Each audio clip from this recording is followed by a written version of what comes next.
आज हम बात करेंगे फाइनेंस एक्ट 2023 के बारे में एंड इनकम टैक्स की धारा 43B में एक सब सेक्शन लाई है उसके बारे में। मेरे व्यापारी भाई बहुत चिंता में हैं, बहुत फ़ोन मेरे पास आ रहे हैं। आज हम ये बताएंगे कि ये 43BH क्या है।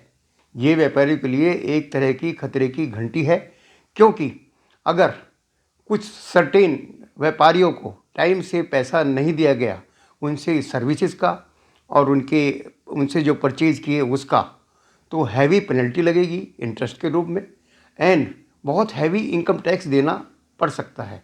आज हम इस विषय पर बात करेंगे।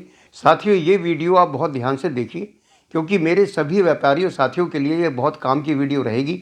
सभी को एक संशय है कि 43BH क्या है, इसकी क्या रिपरकशन है, अगर इसको कंप्लायंस नहीं किया गया तो क्या नुकसान है।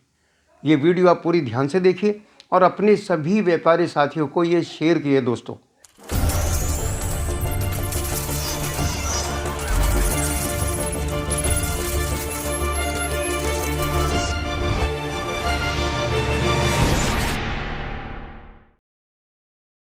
नमस्कार, आज मैं फिर आपके साथ हूँ धन की बात का एक नया एपिसोड लेकर। एंड धन की बात में हम बात करते हैं धन कमाने की, धन खर्च करने की, धन को इन्वेस्ट करने की। पर आज हम बात करेंगे सेक्शन 43BH की। 43B मेरे साथियों आप सबको पता होगा। 43B सेक्शन इनकम टैक्स की है, जिसके अंदर government dues and employer contribution to PF GST अगर टाइम से नहीं भरी जाती, वो आपकी इनकम में ऐड होती है। ये 43B तो आप सबको पता है। एंड उसके अंदर एक और चीज़ थी कि 43B में अगर कोई चीज़ ऐड हो सकती है, रिटर्न फाइल करने की ड्यू डेट से पहले अगर वो पेमेंट करते थे तो वो ऐड बैक नहीं की जाती थी इनकम में। बट जो अभी सब सेक्शन H लगाई गई है, ये मेरे साथियों बहुत ख़तरनाक है। इसको आप ध्यान से देखिए।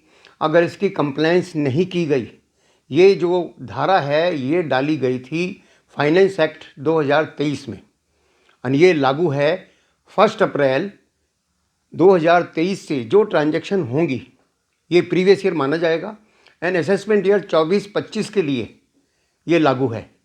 तो जितनी भी ट्रांजैक्शन आप 2023-24 प्रीवियस ईयर में करेंगे, वो सर्टेन ऑर्गेनाइजेशन से, वो कौन सी ऑर्गेनाइजेशन है, MSME, micro small and medium enterprise का डील करेंगे।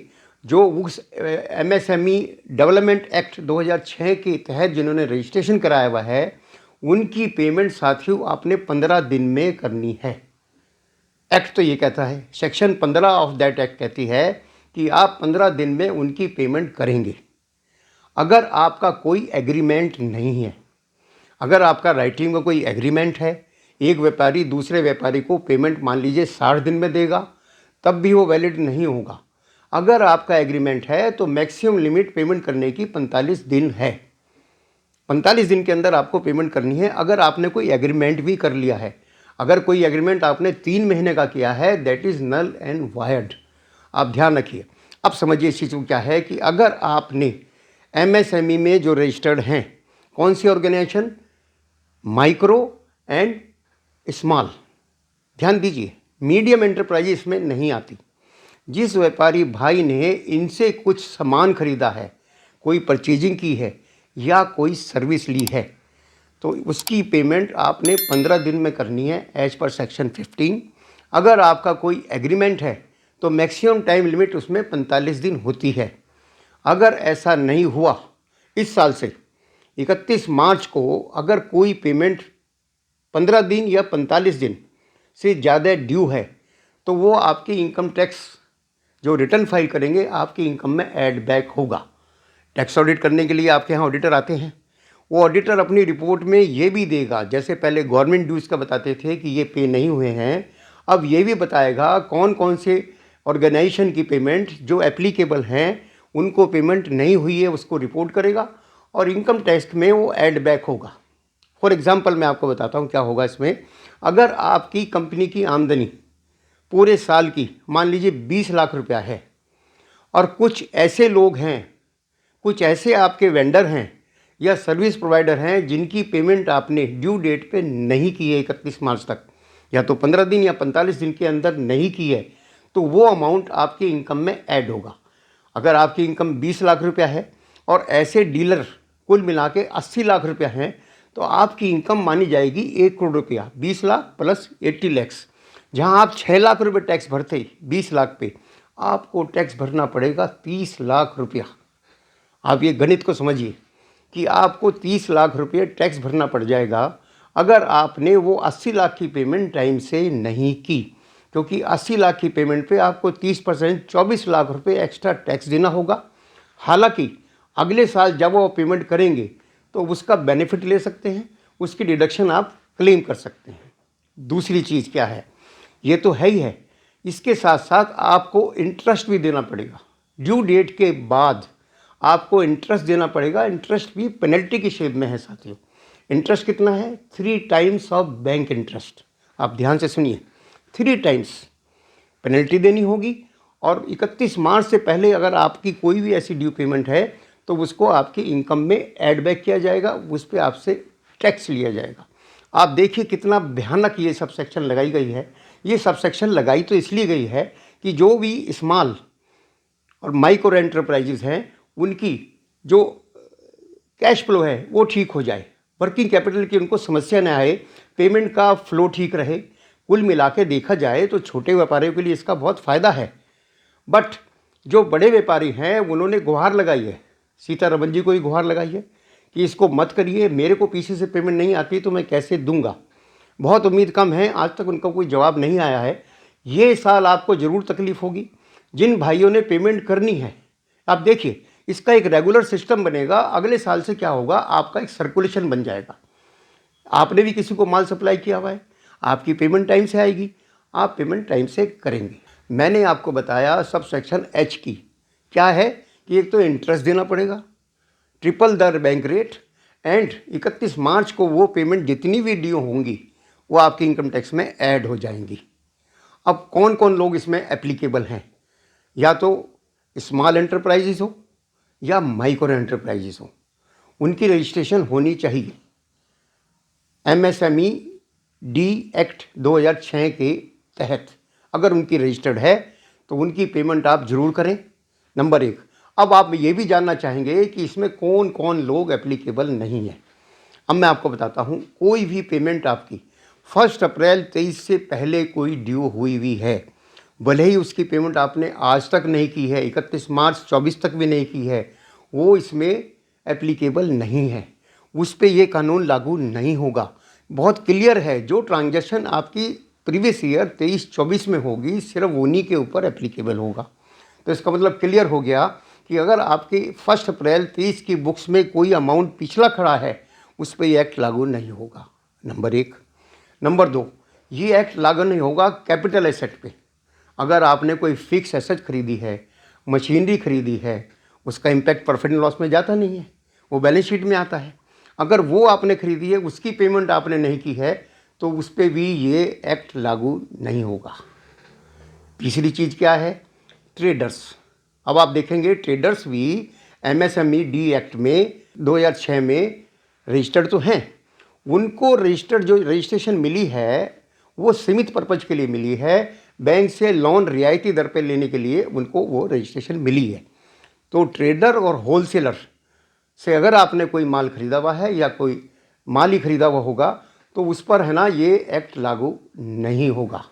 ध्यान से देखिए आप, एक पेमेंट आपकी 1 अप्रैल 2023 से जो खड़ी है आज तक भी नहीं की है उस पर लागू नहीं होगा, एक ट्रेडर्स पे लागू नहीं होगा, कैपिटल गुड्स पे लागू नहीं होगा।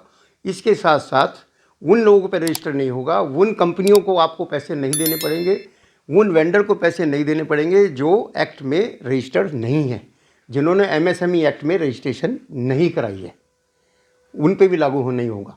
तीसरा किन पे नहीं लागू होगा? बहुत क्लियर इस एक्ट के अंदर लिखा हुआ है कि मीडियम क्लास ऑर्गेनाइजेशन पे भी ये लागू नहीं होगा। तो बहुत ज़्यादा चिंता का विषय नहीं है। आज मेरे साथियों, आज हम 1 महीना हमारे लिए रह गया है, आज से इस पर हम काम शुरू करें। अगर आपको हैवी टैक्स और हैवी पेनल्टी से बचना है तो इस पर काम शुरू करें। काम कैसे शुरू करें? आप अपने पूरे क्रेडिटर्स की एक लिस्ट बनाएं। उन क्रेडिटर्स की लिस्ट में से ये देखें कि कौन कौन से माइक्रो और स्मॉल ऑर्गेनाइजेशन हैं। पहले तो उनको अलग कर लीजिए, उसके बाद आप उनसे पूछिए कि आप क्या रजिस्टर्ड हैं।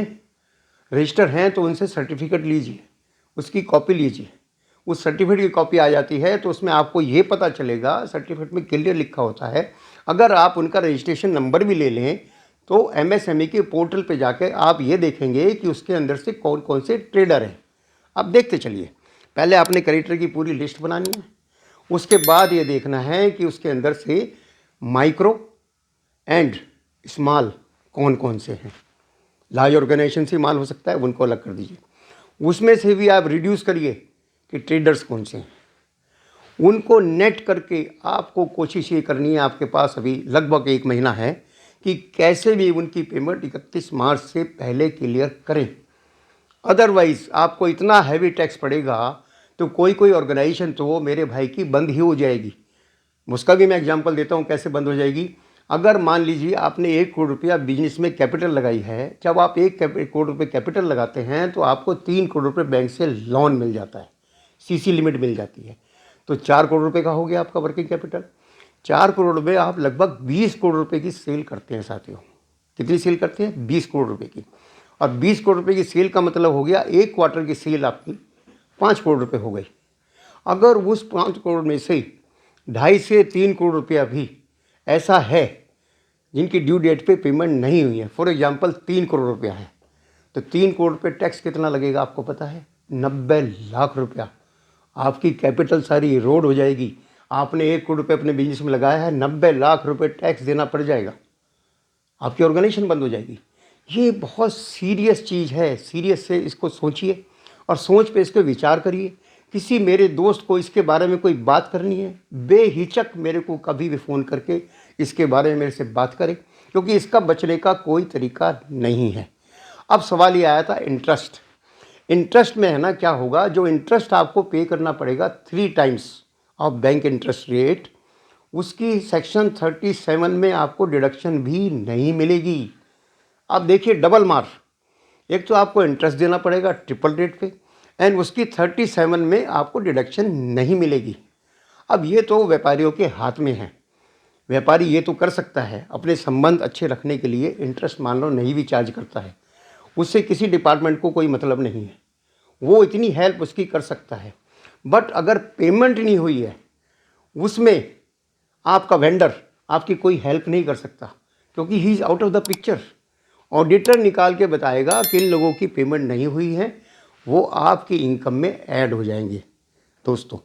तो ये ध्यान रखिए, आज से इसके ऊपर काम शुरू करिए, क्योंकि बहुत से लोगों को अभी इसका कोई आइडिया नहीं है। छोटे व्यापारी को वो आराम से बैठे हैं और उनको ये नहीं पता चलेगा कि कब उनके पास लाखों रुपए की टैक्स लायबिलिटी लग जाएगी, और टैक्स लायबिलिटी लग जाएगी तो उनका पूरा बिजनेस चौपट हो जाएगा। ये कोई आपको नहीं बता रहा कि इसका रिपरकशन क्या होने वाला है। इसको सीरियसली सोचें और उनकी पेमेंट क्लियर करने के लिए आप किसी से लोन लें, आप अपनी पीछे से पेमेंट रिकवर करें, पर ये पेमेंट 31 मार्च तक कर दें। मेरा आपका सिर्फ इतना ही कहना है आज, कि इसको आप बहुत ही सीरियस तरीके से लें और इस पर आज ही काम शुरू करें। आज नहीं, अभी काम शुरू करें, आज से भी अभी काम शुरू करें अभी, क्योंकि ये खतरे की घंटी बज रही है। आज हमारे पास 1 महीना रह गया है, 1 महीने के अंदर हमने ये सारी कंप्लाइंसेस करनी है। मेरे किसी भी साथी को इस बारे में कोई संशय है, वैसे तो मैंने बहुत क्लियर किया है आपको ये सेक्शन सब सेक्शन एच क्या है। ये 43B हमारी सेक्शन पहले से चल रही थी गवर्नमेंट ड्यूज़ के लिए। 43B में सब सेक्शन एच लगाई गई है, जिसकी कंप्लाइंसेस होनी बहुत ज़रूरी है।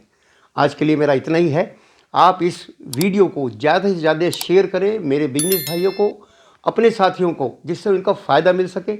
आपको कोई भी इसमें समस्या है तो आप मेरे को कभी भी फ़ोन करें, मैं आपकी हर क्वेश्चन का जवाब दूंगा, आपके हर संशय को दूर करूंगा साथियों। आज के लिए बस इतना ही है। आप इस वीडियो को देखते रहें, पूरे हफ्ते इसको शेयर करते रहें और अपनी कार्रवाई आज ही शुरू कर दें। धन्यवाद, नमस्कार।